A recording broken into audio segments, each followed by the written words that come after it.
অনেকে বলছেন প্রকাশ্যে যদি বিচার ব্যবস্থা চালানো হয় এবং প্রকাশ্যে যদি লাইভ টেলিকাস্ট করা হয় তাহলে হয়তোবা মানুষের মধ্যে একটা আতঙ্ক বিরাজ করবে যে না, কোনোভাবেই ধর্ষণের মতো পরিস্থিতিতে যাওয়া যাবে না, এটার বিচার নিশ্চিত মৃত্যুদণ্ড। মানুষের মধ্যে যে ভয় যা কাজ করানো, এই বিষয়টা যেন প্রকাশ্যে নিয়ে আসা হয়, সেই দাবিটাও করছেন অনেকে।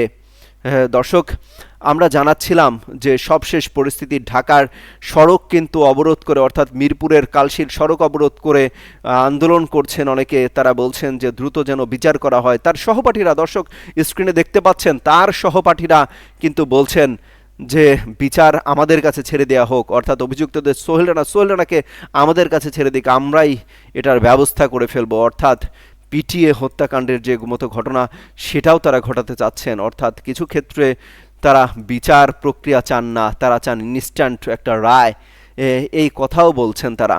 অনেকে দাবি করছেন যে প্রকাশ্যে যেন এর বিচার দেওয়া হয়, লাইভ টেলিকাস্ট করা হয়, যেন এই ধরনের হত্যাকাণ্ড, এই ধরনের পরিস্থিতি যেন আর কোনোভাবেই দেশে না হয়।